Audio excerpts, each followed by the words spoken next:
बाबा जय गुरुदेव जी की श्री चरण कमल पर अर्ब खर्ब प्रणाम। वर्तमान समय के संत सदगुरु बाबा उमाकांत जी महाराज के श्री चरण कमल पर अर्ब खर्ब प्रणाम। उपस्थित सभी सत्संगी प्रेमी भाई बहन नर नारी बच्चे बच्चियां सबको मेरा सादर जय गुरुदेव। जय गुरुदेव। आज कृष्ण पक्ष त्रयोदशी का भंडारा है। 27/3 को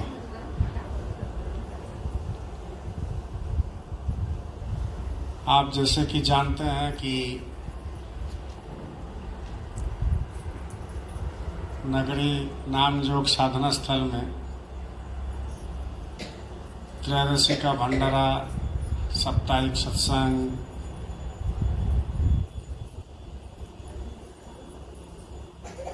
सब यहाँ होता है विधिवत। और बीच बीच में आप लोगों को मालिक का संदेश को सुनने को मिलता है।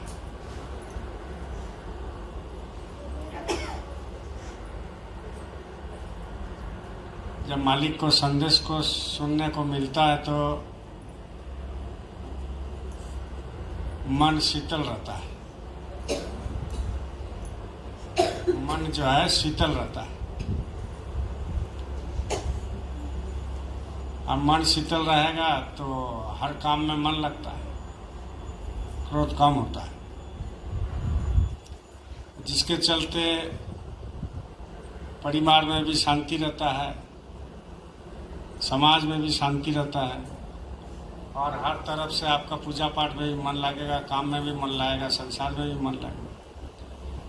लेकिन मन जब खराब हो जाता है तो कोई काम अच्छा नहीं लगता है, क्योंकि ये जगत, ये संसार, सब कुछ खेला मन का है। सब खेला जो है मन का है। देखो हमारे शरीर है, आपके शरीर है, लेकिन ये हाथ अपने से कुछ कर नहीं सकता, पाँव अपने से कुछ कर नहीं सकता, शरीर का कोई भी अंग हो अपने से कुछ नहीं करता जब तक उसको मन ना बोले। किसी को देखना है तो मन बोलता है देखो देखो कितना बढ़िया है, तो आँख देख लेता है। आँख अपने से कुछ नहीं कर सकता। हाथ में कुछ करना है तो मन बोलेगा कि चलो ठीक है, तुमको पानी पीना है तो हाथ से उठाओ, हाथ से पियो, तो मन कहता है। कोई भी काम आपको शरीर के इंद्रिय द्वारा होता नहीं है। मन जब कहेगा तब वो एक्टिव होगा, उसके पहले एक्टिव नहीं है, सुता हुआ है।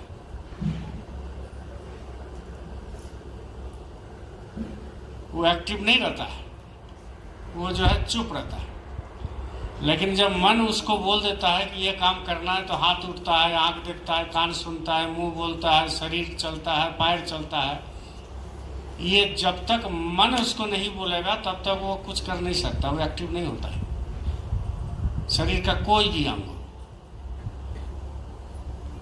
और मन को एक्टिव कौन करता है? आत्मा महाशक्ति।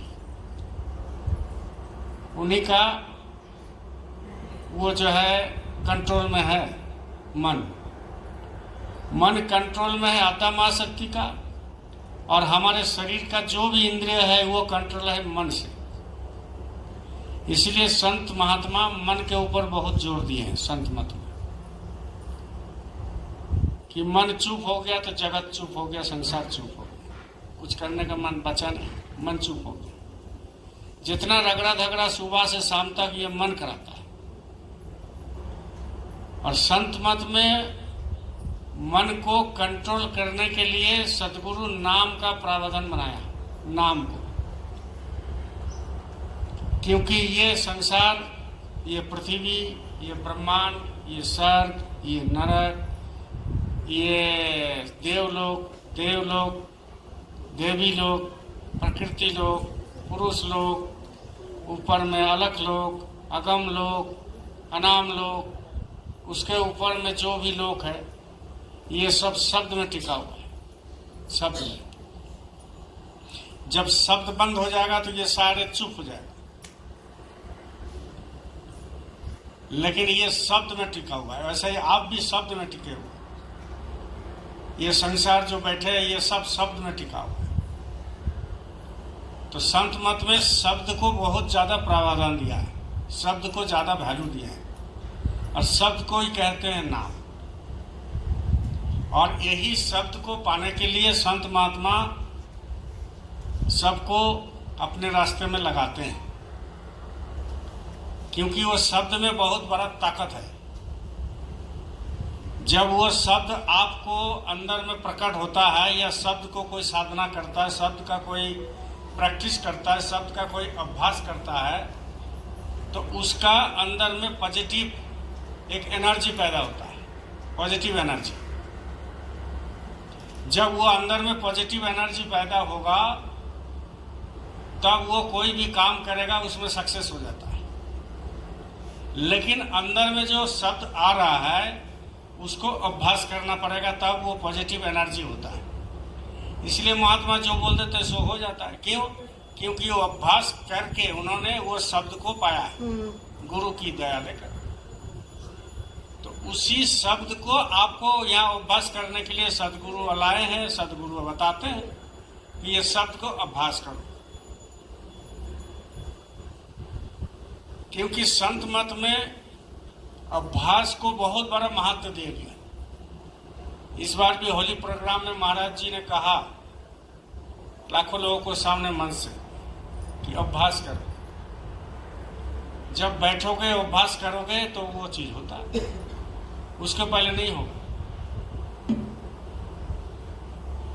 देखो एनर्जी अंदर में है, उसका जो है, किसी को कुर्सी में बैठा दो, पैर मट्टी में मत रखो, कुर्सी में किसी को बैठा दो और एक चादर लेकर के कुर्सी के पीछे में 8-10 बार उसको मारो। चादर हो चाहे गमछा हो, 8-10 बार मारो और आंगुली ऐसा करो, जो बैठा रहेगा वो आंगुली को ऐसा करेगा और पीछे में कोई 8-10 बार मारेगा कुर्सी में। पैर मट्टी में नहीं होना है। और किसी को बोलोगे यहाँ पर आंगुली दे देगा, बाहर का किसी को आदमी को बोलोगे यहाँ आंगुली दे देगा, तो पट पट आवाज होगा, करंट लगता है। देखना करके आज सत्संग के बाद दिखा, ऐसा आवाज होगा, पट पट, क्योंकि उसमें करंट फेंकता है। मट्टी में रहेगा पैर तो करंट नहीं फेंकेगा, खींच लेगा तो करंट रहेगा, फट से आप भी डर जाओगे कि अरे करंट मार रहा है। तो कहाँ से पैदा होगा? एनर्जी। हमेशा शरीर में एनर्जी पैदा होता है, और अंदर में जब वाइब्रेशन आपको सुनने को मिलेगा, शब्द सुनने को मिलेगा, तो एनर्जी और एक्टिव हो जाता है। और जब एक्टिव हो जाएगा तो आप मुंह से जो बोलोगे वही हो जाएगा। आपका बोली पर दम होगा, व्यक्तित्व होगा, बोली पर दम होगा, व्यक्तित्व होगा। लोग आपकी बात को सुनेंगे, हल्के से नहीं लेंगे लोग आपको। क्यों?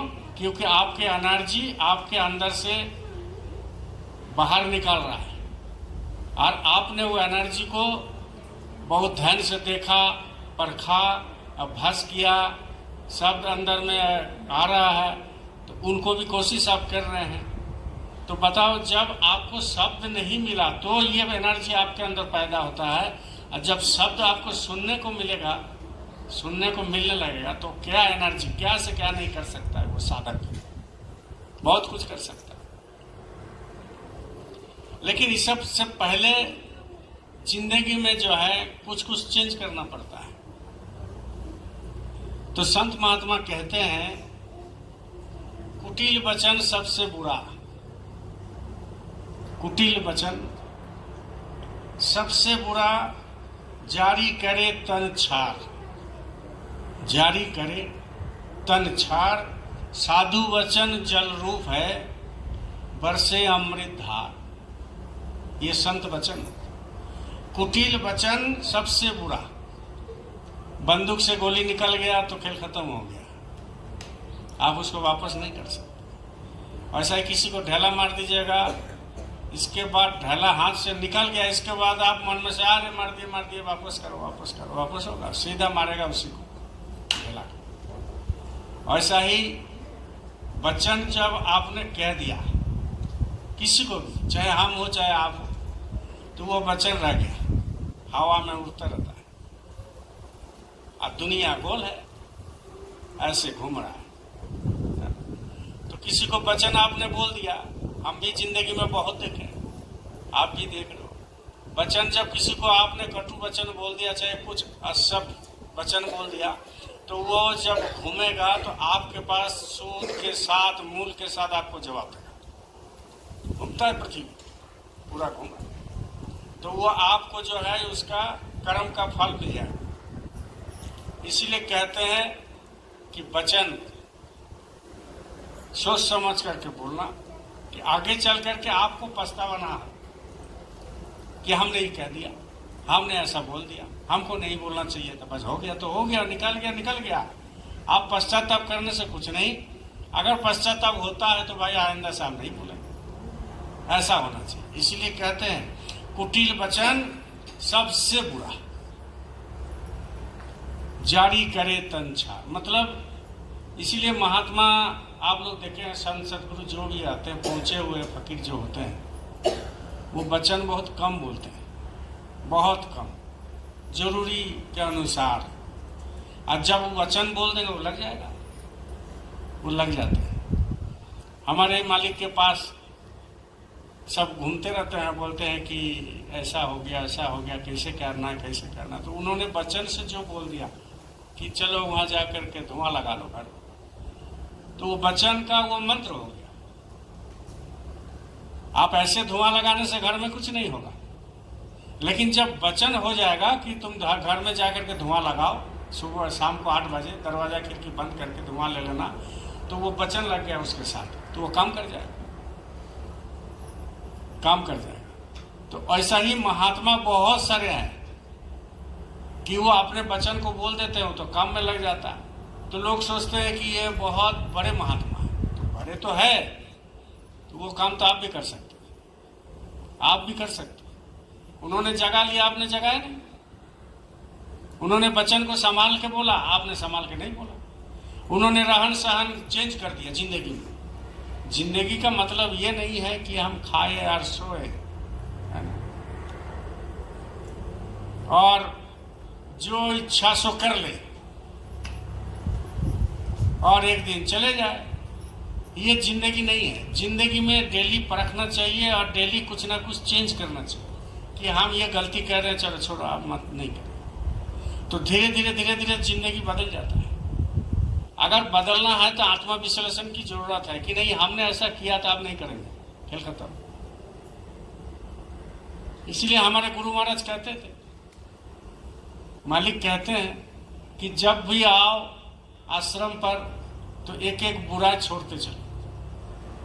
बुराई तो हम लोगों को 1000 है, 1000 क्या लाखों बुराई है। बोलो जय गुरुदेव। तो एक साथ आप छोड़ नहीं सकते, एक साथ आप छोड़ नहीं सकते कि आज से हम सब कुछ छोड़ दें, आपसे होगा ही नहीं। इसलिए जितना बार जाओ उतना एक एक आदत छोड़ते जाओ। तो जब एक एक आदत छोड़ते जाओगे तो धीरे धीरे सब आदत छूट जाएगा, सब आदत छूट जाएगा। जब आदत छूटने लगेगा तो प्रभु नजदीक आते रहेगा, नजदीक आते रहेगा। इसलिए ये जब प्रभु से, आप गुरु महाराज से जब ये निवेदन करेंगे, प्रार्थना करेंगे, आपसे हमसे कुछ नहीं होगा, तब जा करके आपको ये काम होगा। कोई कोई सोचते हैं कि नामदान मिल गया तो हमको तुरंत मिल जाए, तुरंत मिल जाए। मान लीजिए आप किसी को घर में मेहमानी गए, मान लीजिए आप किसी के घर में मेहमानी आप सुबह उठ करके जिनका घर गए हैं उनका ड्यूटी है कि आपको कॉफी कब दे, कौन बिस्तर में सुताए, कौन रूम में सुताए, सुबह कितना बजे नाश्ता दे, दोपहर में कितना बजे खाना दे, रात को कितना बजे आपको खाना दे। ये उनकी ड्यूटी है, आपका ड्यूटी नहीं। अब आप जाकर के उसका किचन रूम में घुस जाओगे, अरे हमको खाना दे दो, तो बिगाड़ नहीं जाएगा। वो भी लगेगा उनको ये कौन सा रिश्तेदार मेरा आ गया। और ऐसा ही ये जो घट है ये अंदर, इस घट में जब आप बैठो तो हमको क्या मिल रहा है, नहीं मिल रहा है, कब मिलेगा, नहीं मिलेगा, ये आपको सोचना नहीं है। बहुत लोग भजन करते हैं, भजन करते करते सोचते हैं कि आवाज़ नहीं मिल रहा है, आवाज़ नहीं, तो ध्यान तो उसका उधर चला गया, नहीं मिल रहा है, नहीं मिल रहा है, नहीं मिल रहा है, तो एक नेगेटिव में हो गया। आपको सब सोचना नहीं है, आपको बैठने बोला है, बैठिए। अब जिनका घर गए हैं, जिनका घर में आप दरवाज़ा ठकठका रहे, घर तो यहाँ है, अब उनकी घर में आप दरवाज़ा ठकठका रहे महल में, तो आप खाली बैठ कर क्या करना है, ड्यूटी बजाना। क्या ड्यूटी करना है कि भाई सुमिरन बोले, ध्यान बोले, भजन बोले, तो विधिवत करना है। कब मिलेगा, कैसे मिलेगा, कितना मिलेगा, काहे नहीं मिल रहा है, ये सब आपको नहीं सोचना है। आदमी उधर सोचने लगता है तो ध्यान भजन सुमिरन कुछ नहीं बनता, खाली बैठा है, क्योंकि उसका मन तो है कि अभी मिल जाए, भावना अच्छा है कि अभी मिल जाए, लेकिन उस लायक है नहीं तो कैसे मिले, बेमतलब का काम हो रहा है। इसलिए आपको क्या ड्यूटी करना है, खाली भजन में बोले हैं तो भजन में बैठो, और भजन में बैठने के खाली कान में अंगुली देकर के बैठने का नहीं है। क्या बोले, एक एक बात पर गौर करना चाहिए, तब तो आपको तरक्की होगा। भजन में बैठने के पहले आपको क्या बोला गया कि पहले आप मालिक को प्रणाम करो, कान में अंगुली डालो, इसके बाद जो भी आवाज आ रहा है उस आवाज को आप ऊंचा ध्यान दे करके सुनना। ऊंचा ध्यान मतलब कंसंट्रेशन होकर सुनना, और कुछ नहीं करना है। आप सोचते हैं अंदर अंदर हम छलांग लगा भजन करने से, कोई सोचता है, अनुभव की बात बता कि छलांग लगा, तो छलांग लगाने से आपको क्या होगा, कुछ नहीं होगा। वो खींचेगा ना, वो खींचता है, जो अंदर में है वो खींचता है, वो प्रेम का रस्सी है। अब वो खींच जब लेगा तो आप अपने चले जाओगे, लेकिन आप अपने से कुछ नहीं कर सकते। ऐसा ही ध्यान में आपको बोला कि काला तिल नजर आएगा, सामने तिल आएगा, काला तिल, उसमें आप कंसंट्रेशन करो, उसमें आप देखो, अंदर की आंख से देखो। आंख बंद करोगे ये अब आंख, तो आपको जो है तिल नजर आएगा। अब वो तिल इधर इधर इधर इधर घड़ी का कांटा के जैसा ऐसे ऐसे ऐसे ऐसे करे, आपका आंख भी ऐसे ऐसे करे। क्यों आंख ऐसे ऐसे करते हैं, इसीलिए कि मन इधर उधर करता है, इसलिए आंख भी ऐसे ऐसे ऐसे ऐसे करेगा। तो तिल एक जगह में आता नहीं, तिल का नजर आता है, लेकिन तिल एक बार बाएं जाएगा, एक बार दाहिने जाएगा, एक बार ऊपर जाएगा, एक बार नीचे जाएगा। तो लेकिन वो तिल जो है उसी में टिकाना है, और जब तिल को टिकाएगा, और तिल तभी टिकेगा गुरु महाराज की दया से, और तिल तभी टिकेगा जब आपकी अभ्यास से, और तिल में तभी टिकेगा आप कि भाई आप उसको अभ्यास करोगे। गुरु की दया और अभ्यास, ये दोनों काम करते हैं संत मत में। गुरु की दया और आपकी अभ्यास, यही दोनों काम करेगा, और कुछ काम नहीं कर सकता। आपकी अभ्यास नहीं है, गुरु की दया हो रहा है, आप बैठ नहीं, और आपका अभ्यास है लेकिन गुरु की दया नहीं है, तो नहीं हो सकता। दोनों एक साथ ताल मेल के चलेगा। और अभ्यास पकाने के लिए क्या करना पड़ता है, गुरु से प्रार्थना करना पड़ता है, गुरु से प्रार्थना करना पड़ेगा। इसीलिए जब भी बैठिए, गुरु महाराज ने कहा ना, चेत कर भजन करो, चेत कर सत्संग करो, चेत कर जो है होशियारी से सुमिरन करो, होशियारी से ध्यान करो, होशियारी से भजन करो, होशियारी से सेवा करो, सब होशियारी से करना। सब संसार का काम, जब आप बैंक जाते हो पैसा लेकर के, ऐसे ऐसे करते करते जाते हो क्या झोला में, हाँ कि ना बताइए, नहीं ना। मान लीजिए उसी में जो है आपका 2 लाख रुपया है, और ऐसे ऐसे करते, और सबको बोलते जा रहे हो, देखो 2 लाख रुपया बैंक में जमा करने जा रहे। करता है कोई? तो क्या करता है, होशियारी से ले जाता है। एटीएम में जो पैसा भरता है सरकार, बैंक 4 को बंदूकधारी ले करके पूरा एकदम ब्लॉक करके ले करके वहाँ खड़ा रहता है, बंदूक लेकर के एटीएम खुलता है, पैसा भरता है, लॉक करता है, तब जाता है कि नहीं। ऐसा ही आपके अंदर जो चीज है, वो तो वो भी धन है, ये भी धन है, वो आध्यात्मिक धन है, ये सांसारिक धन है, यही अंतर। तो जब आप इतना संसारी काम में होशियारी रखते हो, अभी बीच में होशियारी नहीं था तो चला गया, होशियारी नहीं था तो चला। तो कहने का मतलब होशियारी से जो भी काम करोगे, आध्यात्मिक काम हो चाहे सांसारिक काम हो, वो आदमी कभी ठगता नहीं है। हम लोग होशियारी से नहीं करते तो ठग जाते हैं, बोलते हैं ठगा दे रहा है, ऐसा कोई बात नहीं, होशियारी नहीं। तो आध्यात्मिक जगत में जब सांसारिक जगत में इतना होशियारी करते हैं तो आध्यात्मिक जगत में तो पल पल आपको ठगने वाला है। यहाँ तो सांसारिक दृष्टि से बाहर में ठगने वाला है, और आध्यात्मिक जगत में बाहर में भी ठगने वाला है, अंदर में भी ठगने वाला है। तो कितना कठिन काम, उतना सीधा है। तो गुरु महाराज की दया है तब आप लग सकते हो, नहीं लग सकते। बोल जय गुरुदेव।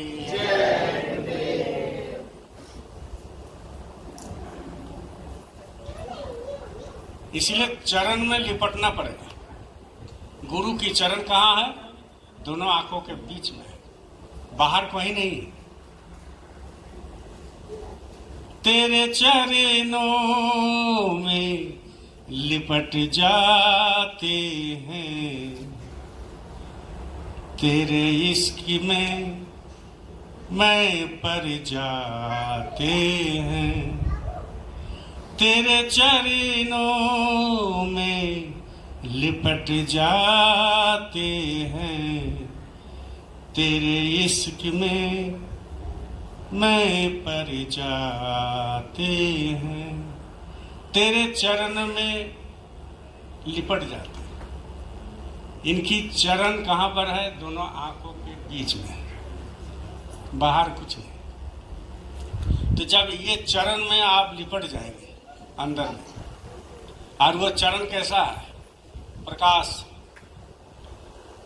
जब उसमें आप घुस जाएंगे, उसमें लिपट जाएंगे, तो उससे क्या हो जाएगा? उससे क्या हो जाएगा? इश्क हो जाएगा। एक लड़का लड़की इश्क हो जाता है, एक दूसरे को भूल नहीं पाता है। पति पत्नी इश्क हो जाता है, एक दूसरे को भूल नहीं पाते। ये तो गुरु की भंडार है। गुरु जब अपना इश्क हो जाएगा, प्यार हो जाएगा इनसे, तो नहीं ये आपको छोड़ेंगे ना आप उनको छोड़ेंगे।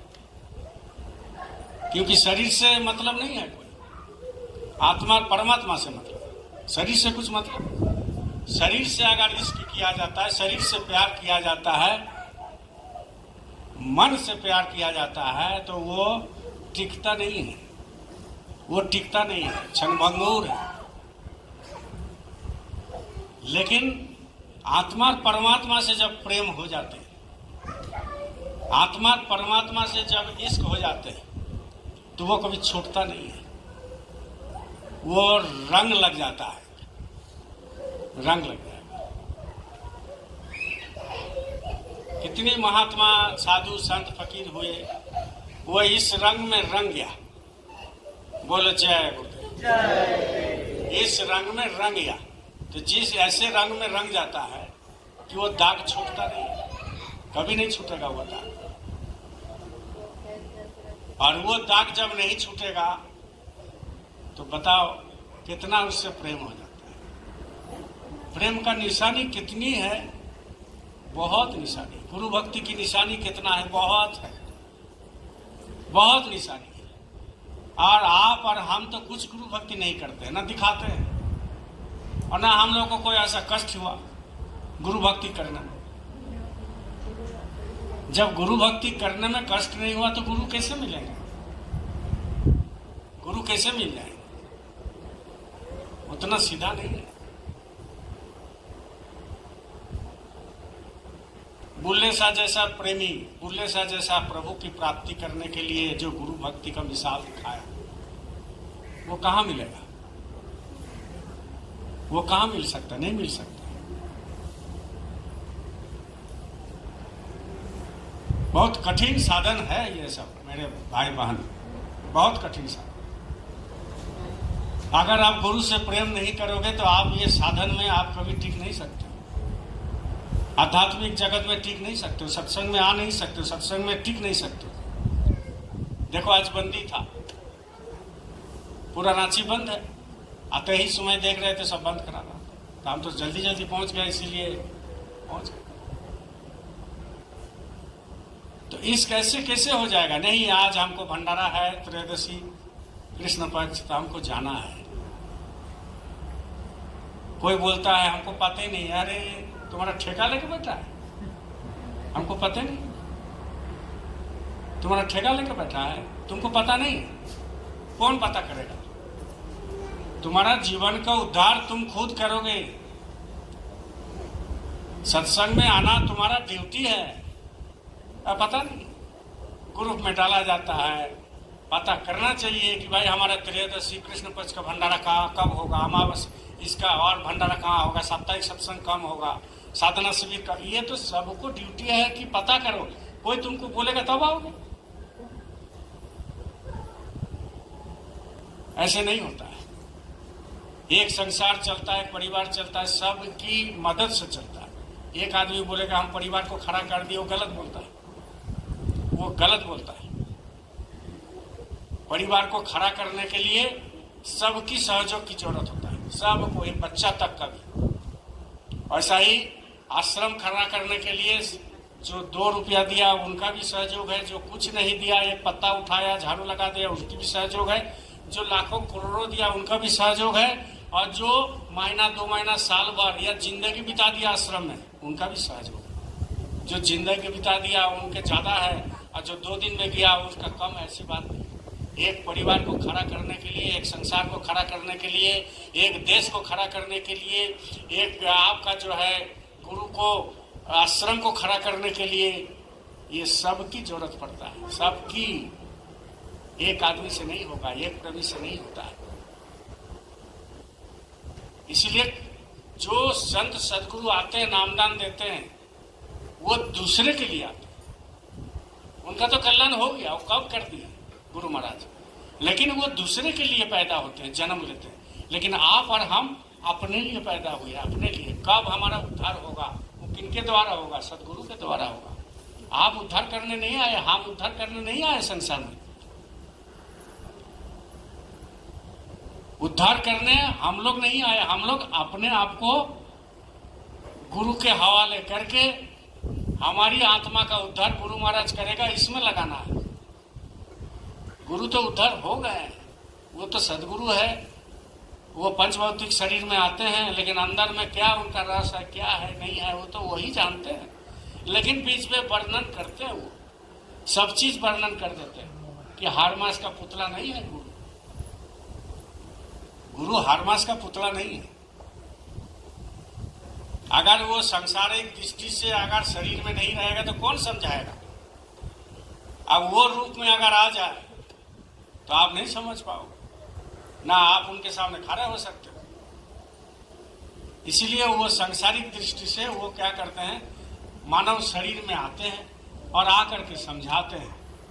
गुरु महाराज कहते थे भजन कराना उतना सीधा नहीं है। एक बच्चे को जैसे परवरिश करना पड़ता है, ऐसा ही कोई नामदान ले लिया, उसको भजन पकाना, भजन कराना, सत्संग में लगाना, सेवा कराना, सेवा दिलवाना, ये सब बहुत कठिन काम है। गुरु महाराज कहते थे कठिन काम है, उतना सीधा है। नगरी का 2-4 घर नहीं आए, सोचिए क्या है। आज तो दुकान बंद है, क्या है, दुकान बंद है, तो घर में अशांति नहीं हो तो क्या होगा? जब आज दुकान बंद है तो भाई हमारे गुरु महाराज का दुकान खुला हुआ है, चलो वहाँ कौन सा खाना बनाना है, यहाँ भंडारा बन रहा है, खाओ आराम से, सत्संग गुरु चर्चा सुनो, ध्वनि करो, दिन भर बीत जाएगा। घर में रहोगे तो टीवी देखोगे, मोबाइल देखोगे, निंदा शिकायत होगा, झगड़ा होगा, क्योंकि सब घर से बाहर निकाल जाते हैं सुबह से, तो झगड़ा नहीं होता है। और दिन भर घर में रहेगा, एक दूसरे से झगड़ा हो, देखो वो नहीं किया, ऐसा नहीं किया, ऐसा नहीं किया, ये हुआ हुआ, सब चलता रहता है।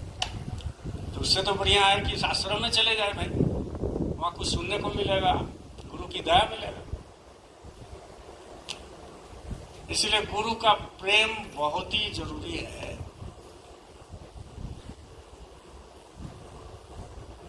भक्त अरुणी थे, अरुणी एक भक्त थे, गुरु की आश्रम में रहते थे। गुरु भक्ति का मिसाल है।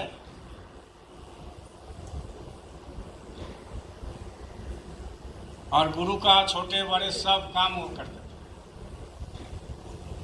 तो एक बार बहुत बारिश हुआ, खेती बाड़ी होता था आश्रम में, जगह जगह जमीन जमीन था आश्रम का, महात्मा का।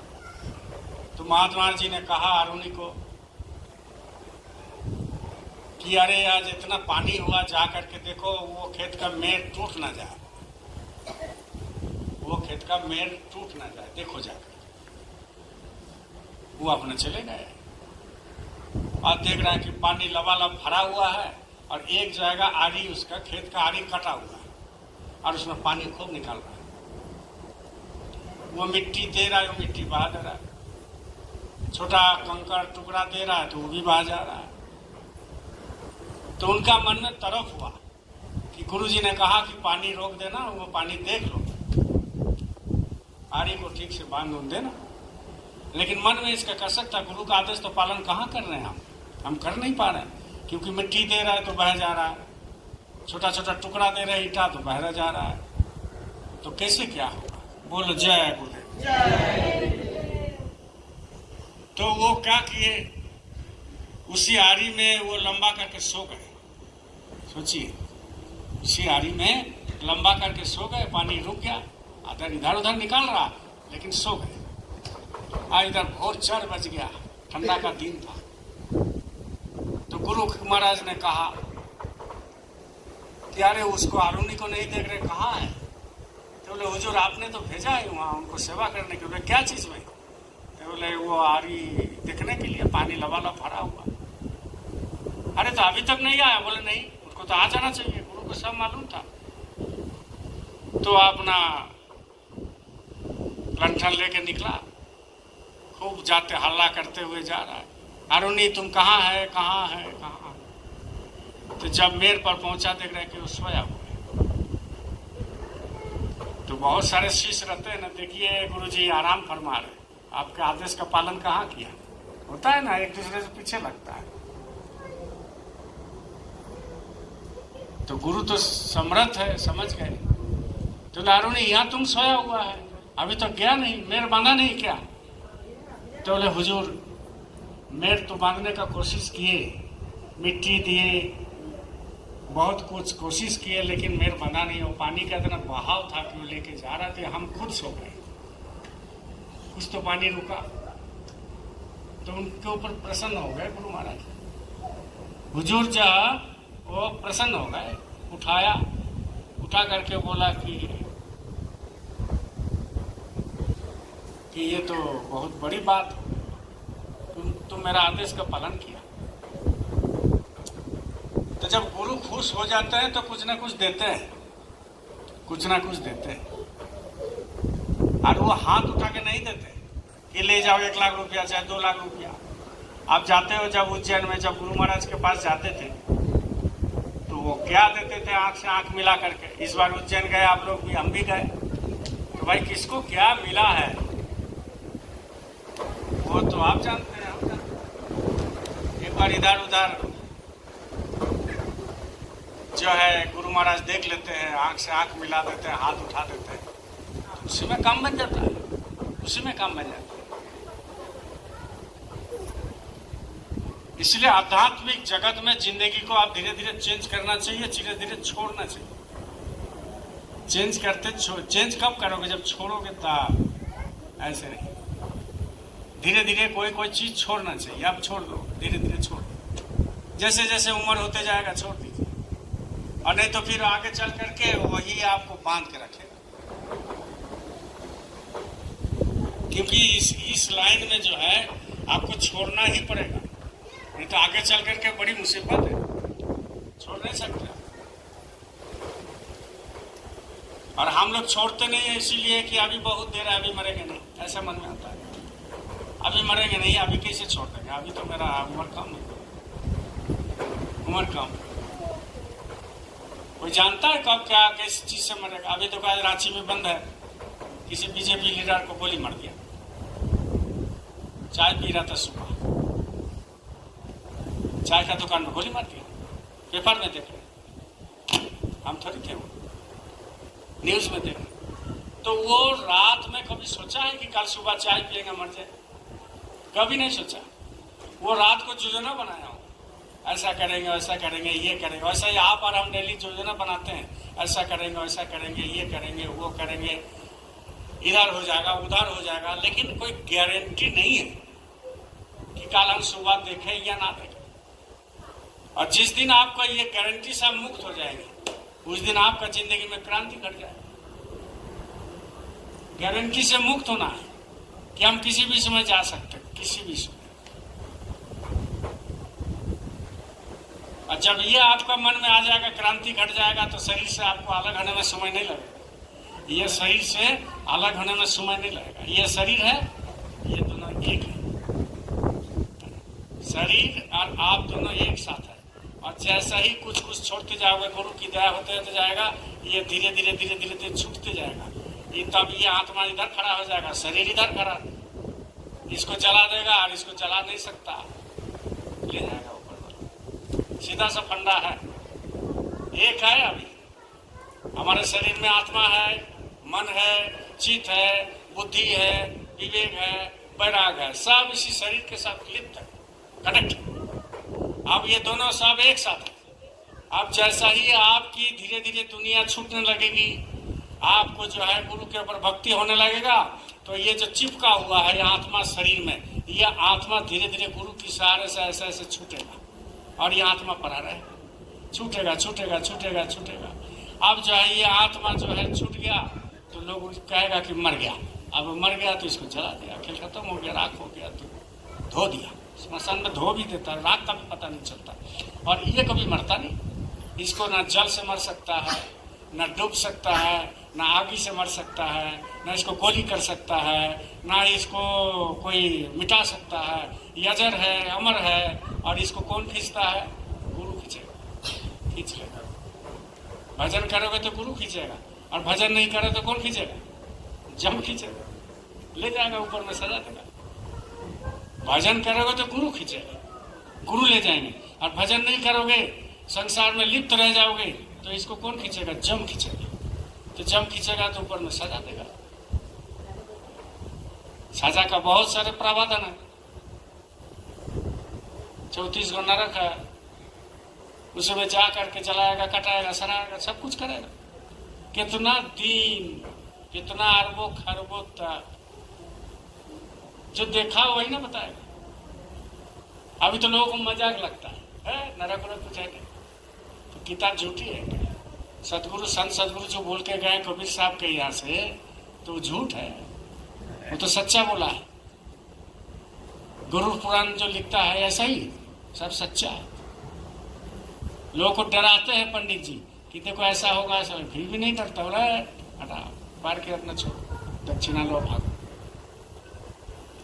तो कहने का मतलब यह है, जग में बैरी कोई नहीं है ना।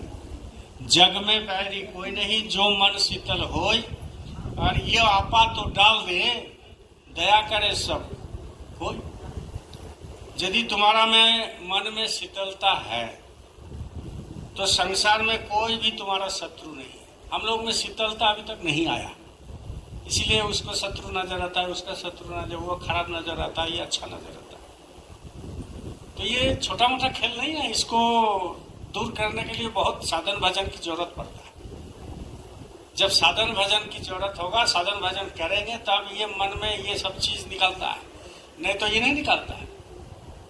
वही कहते हैं कि जग में बैरी कोई नहीं। कौन खराब है? कोई खराब नहीं। जगत में कोई खराब नहीं, ना आप खराब ना हम खराब। जग में बैरी कोई नहीं, कोई खराब नहीं है। लेकिन मेरा मन ठीक नहीं है, इसीलिए हम उसको विभेद करते हैं।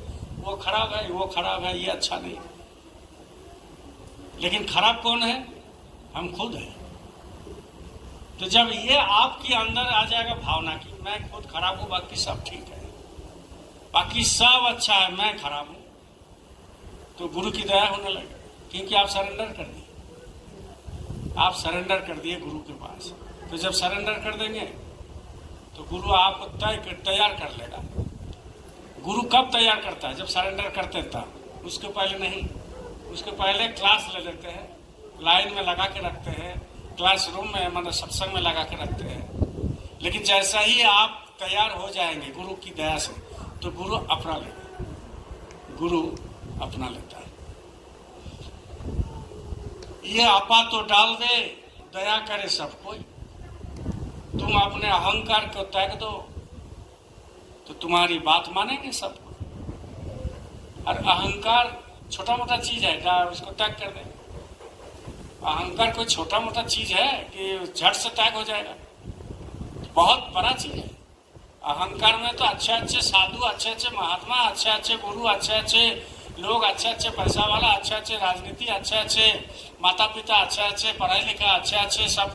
अहंकार उतना सीधा से नहीं जाता। हम खुद बोल रहे हैं हमारे अंदर दुनिया भर का अहंकार है, उतना सीधा से जाएगा? एक दिन में जाएगा? हाँ, लेकिन कोशिश करना चाहिए, मालिक से प्रार्थना करना चाहिए, मालिक काम, क्रोध, लोभ, मोह, अहंकार इसको हटा दीजिए।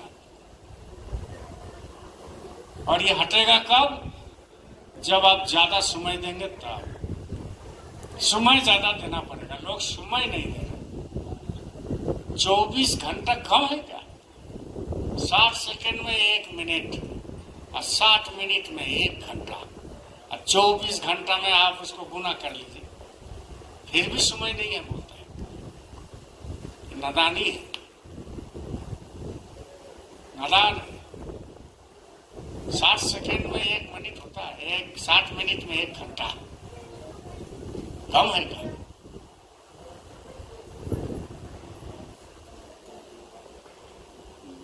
तो कहने का मतलब यह है कि समय जब देंगे तब आप काम कर पाएंगे। समय नहीं देंगे तो काम नहीं होगा आध्यात्मिक जगत का। समय देना पड़ेगा।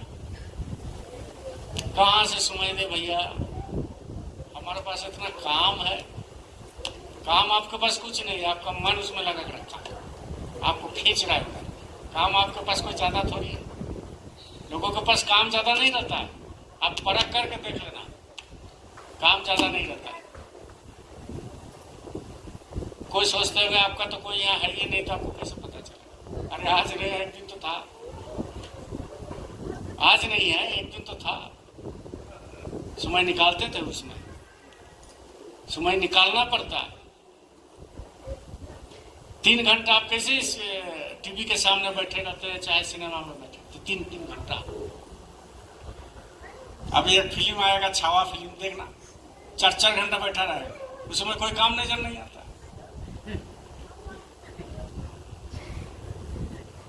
4 घंटा एक ही कुर्सी में बैठ करके, घर का दरवाजा और सब बंद है, खाली सामने उसका नजर है स्क्रीन पर। तो 4 घंटा एक जगह में कैसे बैठ गए बताइए? और वही 4 घंटा आपको बोले कि घर में दरवाजा खिड़की सब बंद करके भजन में बैठो, तो आप बैठ पाओ? तो आपका मन में आ रहा होगा वहां तो चलता है ना रील, वहां रील चलता है, इसीलिए नींद नहीं आता है, देखते रहते हैं। तो यहाँ भी रील चलता है, यहाँ भी रील चलता है अंदर में। और जब ये रील चलेगा तो 4 घंटा क्या 40 साल एक ही आसन पर बैठ के कटा दो। 40 साल, 4 घंटा तो बड़ी छोटी बात है। 40 साल एक ही रूम में बैठ करके लोग काट देगा, समय काट बिता देगा। क्यों? क्योंकि उससे ऐसा नशा है और ऐसा चीज देखने को मिलेगा। हमारे गुरु महाराज कहते थे ना कि बड़े बड़े पहाड़, अच्छे अच्छे पहाड़, जगमगाता हुआ पहाड़, वो भुरभुरा करके गिर गया, फिर एक तैयार हो, तो देखते रहो। अच्छे अच्छे पेड़, फल लगा हुआ है, अभी महाराज जी बताए इसमें होली में, अच्छे अच्छे पेड़ फल लगा हुआ है। अब वो फल को तुम देख रहे हो, खाने का इच्छा कर रहा है, और फिर जो है वो फल का पेड़ और फल जो है मिट गया, फिर दूसरा चीज उग गया। बड़े बड़े महल, जो महल आपने कभी सोचा नहीं, देखा नहीं, जो आज तक कोई बना नहीं सकता, वो बड़े बड़े महल ऊपर में जो है खड़ा है, आप उसको देख रहे हो, जगमगाता हुआ महल, रोशनी दिया हुआ, तरह तरह का लाइट। अरे आंख खोलोगे तब ना देखोगे। अब वो जो है 1 सेकेंड में, 1 पल में वो भरभरा करके गिर गया और फिर दूसरा महल खड़ा हो गया, तो आप देखते रहो। तो ये तो रील अंदर की रील, और ये रील बाहर की। ये 4 घंटा का रील है और ये पल पल का रील। तो तो मन तो लग जाएगा ऑटोमेटिक। समय देना पड़ता है, कोई भी काम में समय देना पड़ता है। खाना बनाने में 2-3 घंटा लगता है, और यह प्रभु प्राप्ति का बात है, घर बनाने में 2 महीना लगता है। बाबल आश्रम बन रहे हैं, 2-3 साल लग रहा है। गुरु महाराज ने मथुरा आश्रम बनाया था, 20-22-23 साल लग गया। समय लगता है, समय देना पड़ेगा। अब आपकी अंदर में कोशिश कितना है, आपकी अंदर में व्याकुलता कितना है, आपकी अंदर में बैठने का ताकत, संकल्प क्या है, वो आपको देखना पड़ेगा। कि आज बैठ रहे हैं तो आज लेके मालिक से ही छोड़ेंगे, इस संकल्प से बैठना पड़ेगा। कि आज बैठे हैं तो कुछ आज लेके ही छोड़ेंगे, और जैसा ही ये संकल्प करेंगे तो आपकी बगल में मन तरह तरह का जो है वो बोलेगा, ये करो, वो करो, तुम ये काम छोड़ के आया है, वो काम छोड़ के आया, ऐसे कर छोड़ के आया, ऐसा, ये बोलते रहेगा। लेकिन आपको शरीर को नहीं उठा रहे। उसको बोलिए कि तुमने मेरा जिंदगी में कुछ नहीं किया। मन को समझाना पड़ता है, मन को बोलिए कि तुम मेरा जिंदगी में कुछ नहीं किया, ना अच्छा काम किया, खाली बुरा ही बुरा किया। लोगों को गाली तुमने सुनवाया, मेरा घर तुम ही फोड़ा है, मेरा खराब आदत तुम ही डाल दिया। कौन डाल दिया? मन डाल दिया। तो मन को बोलना पड़ेगा कि तुम हमारे जिंदगी में कुछ उपकार नहीं किया, तुम चुपचाप बैठो, पहले मालिक से हमारा बातचीत हो रहा है, मालिक से हमारा काम हो रहा है, मालिक से करने दो, तुम बैठो। शरीर को नहीं उठाना। शरीर को उठा लोगे तो मन हंसने लगेगा, बगल में खड़ा होगा, देखो तुमको उठा दिए तुमको। और जब उठ गया तो मन हंसने लगता है और आप मायूस हो जाते हो। थोड़ा देर बाद भजन में बैठोगे, थोड़ा देर बाद वो बोलेगा कि आप भजन हो गया, उठो, इसमें रस नहीं है, ध्यान में बैठो। ध्यान में बैठाया, 15 मिनट 5 मिनट बैठाया, तो फिर बोलेगा कि इसमें रस नहीं है, बाहर देखो। इस बार भी महाराज जी बताए, हम तो एक एक चीज को हम सुनते रहते हैं कि बैठना पड़ेगा, समय देना पड़ेगा, भजन तो करना ही पड़ेगा। कहा कि नहीं? भजन तो करना ही पड़ेगा। ये तो जो प्रचार है, सेवा है, संगत की सब ये तो है, ये भी करो, इसीलिए करो कि आप उसको डिटेल नहीं हो जाओगे, मालिक के प्रति वफादार रहोगे, मालिक को मिलेंगे। संसारी दृष्टि से ये जरूरी है, लेकिन भजन तो करना, कान में अंगुली देना ही पड़ेगा। घंटा, 2 घंटा, 5 घंटा, 6 घंटा समय देना पड़ेगा। 4 घंटा समय दे दोगे तो अगले सप्ताह में आके बोलना, हमको मत बोलना गुरु महाराज को, देखो क्या मिलता है। 4 घंटा मिलना ही है, मिलेगा ही, मिलेगा ही। इसलिए संकल्प बना लीजिए। बिना संकल्प में कुछ नहीं होगा प्रेम में, बिना संकल्प में कुछ नहीं होगा। बोलो जय गुरुदेव। इसलिए कहते हैं, मार्ग चलते जो गिरे ताको नहीं दोष। बहुत प्रेमी है ना कि हमसे नहीं बनता है, हमसे ये दोष हो गया, वो दोष हो गया, हम गुरु का आदेश का पालन नहीं करते। मन में पश्चाताप होता है, ऐसा होता है। तो हमारे गुरु महाराज ने कहा, हमने सुना बड़ी मन से कि देखो बच्चा, तुमसे गलती हो जाएगा, लेकिन मुझे छोड़ना मत, हम तुमको उठा लेंगे, संभाल कर, छोड़ना नहीं है। बहुत लोग सत्संग आना छोड़ दिया, खाली नगरी नहीं बता रहे, सब जगह का, इसीलिए छोड़ दिया। वो आया था दूसरे काम के लिए कि बीमारी ठीक हो जाए, घर नहीं हो रहा है, अब घर बन गया तो छोड़ दिया। किसी किसी का घर पहले नहीं था, अब घर बन गया तो भाई आप मालिक की जरूरत नहीं। बेटी का शादी नहीं हो रहा था, बेटी का शादी हो गया, आप मालिक की जरूरत नहीं। जमीन नहीं था 1 कट्ठा, अभी 10-20 बीघा जमीन हो गया, आप मालिक की जरूरत नहीं। दुकानदारी नहीं था तो मालिक का जरूरत था, अब हो गया, मालिक का जरूरत। नौकरी नहीं था कि मालिक नौकरी लगा दीजिए, आप मालिक की जरूरत नहीं है। इस तरह से लोग प्रेमी हैं, प्रेमी नहीं बोलेंगे, ऐसे लोग हैं जो मालिक से फायदा उठा लेते हैं, मालिक दे देते हैं, बोले वाले हैं, दयालु है, दे देते हैं, इसके बाद मालिक को छोड़ देता है। तो मालिक का क्या जाएगा भाई? गया तो तुम्हारा जन्म मरण का बार बार चक्कर काटते रहो, आना जाना करते रहो, आना जाना करते रहो। करते करते कहां तक जाओगे? वो आनंद कब मिलेगा? वो आनंद कब लोगे?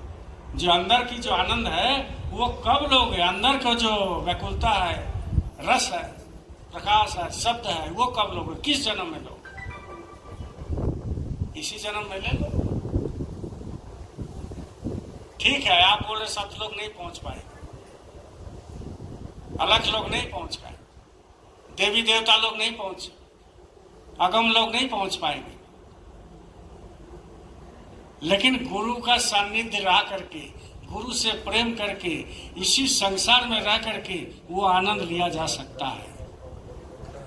वो आनंद लिया जा सकता है और हर श्वास में लिया जा सकता है। ऐसे थोड़ी कि बैठने से मिलेगा। हर श्वास में मोटरसाइकिल चलाते चलाते वो आनंद लिया जा सकता है, गाड़ी में बैठ बैठ के ये आनंद लिया जा सकता है, बस में चलते चलते वो आनंद लिया जा सकता है, ट्रेन में चलते चलते वो आनंद लिया जा सकता है, खाना पकाते पकाते वो आनंद लिया जा सकता है, घूमते फिरते आनंद लिया जा सकता है। हर समय वो आनंद को लिया जा सकता है, लेकिन संकल्प रहेगा तब, अभ्यास रहेगा तब। करते करते बोल रहा है कि थक गए, बैठते हैं, नहीं बैठते ही बात नहीं है, लेकिन वो मन में नहीं है कि आज हमें दर्शन नहीं मिला, इश्क नहीं हुआ, प्रेम नहीं हुआ, चरण में लिपटा नहीं। तो जब लिपटेगा नहीं तो कहां से काम देगा? ये पक्का सौदा है, ये झूठा सौदा नहीं है, ये पक्का सौदा है। गुरु से प्रेम एक पक्का सौदा है, अब जिंदगी भर का नहीं, ये जन्म जन्मांतर का, अरबों खरबों का, जब तक आपका उद्धार नहीं होता ये शरीर से, आत्मा जब तक नहीं पहुंच जाता है वह मालिक के पास, तब तक ये सौदा चलता रहता है, चलता रहता है। ये एक जन्म का खेल नहीं है, कितना जन्म इसमें लग जाते हैं। एक जन्म का खेल है कि चलो इसी जन्म में नामदान पा गए और इसी जन्म में चल जाएंगे। तो बहुत आपको मेहनत करना पड़ेगा, बहुत झेलना पड़ता है जिंदगी में, एक बार में थोड़ी हो जाएगा, बहुत झेलना पड़ता है। तो इसलिए आपको अभ्यास और प्रेम ये सब करना चाहिए। सत्संग तो होते रहता है, होते रहेगा, सब कुछ होगा,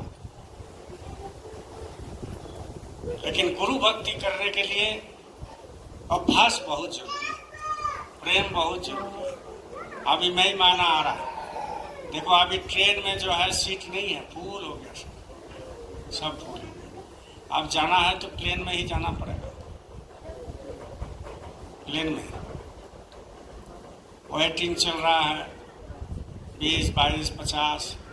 शिप्रा एक्सप्रेस जो हावड़ा से धनबाद से होकर के जाता है कोडारमा, टिकट नहीं है, क्योंकि बंगाल वाला सब बुक कर लिया, तो आपको कहाँ से मिलेगा?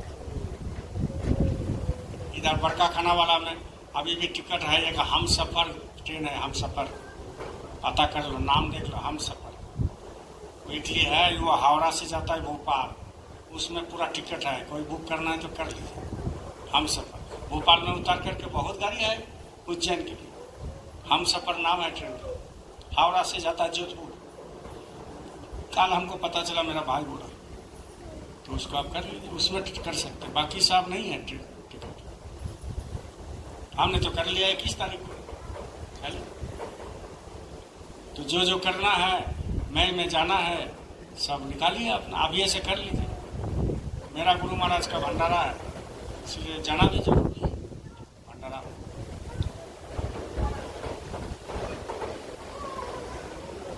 तो निकालिए, सब निकाल चाहिए। देखो जब तक जिंदगी है गुरु का, अभी गुरु महाराज हमारे नहीं है, बाबा जय गुरुदेव जी महाराज शरीर में नहीं है, तो सोचते थे कि अभी रहेंगे 400 साल तक, शरीर छूट। ऐसा ही आप सोच रहे हो महाराज जी अभी है।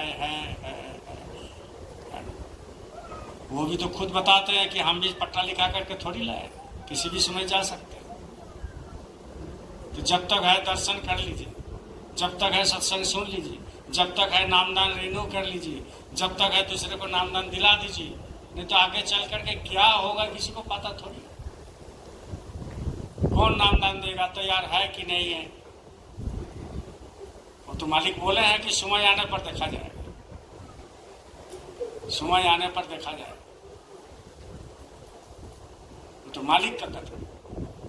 लेकिन आप भी यही बात बोलोगे कि समय आने पर देखा जाएगा, तो आपका तो दूरदर्शिता है ना, आपका तो आंख कान खुला नहीं, तो आप क्या कर लोगे। इसलिए जितना बार दर्शन होना चाहिए, जितना बार दर्शन करोगे, जितना बार जाओगे, जितना बार उनकी आशीर्वाद मिलेगा, उतना ही आपके लिए फायदा है। खाली पैसा में मत जाइए, प्लेन का टिकट कर लो। क्या करोगे पैसा, तो 4 करोड़ 10-20 लाख रुपए रख के प्लेन में टिकट कर दो। हम तो भिखारी आदमी है, नहीं तो हम तो हर बार प्लेन में ही जाए और आए करके चले जाइए आराम से। ये देखो प्रशांत का टिकट हो गया प्लेन में, उज्जैन का, समझ गए। तो जिनको जाना होगा वह जाएगा। बोलो जय गुरुदेव। जय गुरुदेव।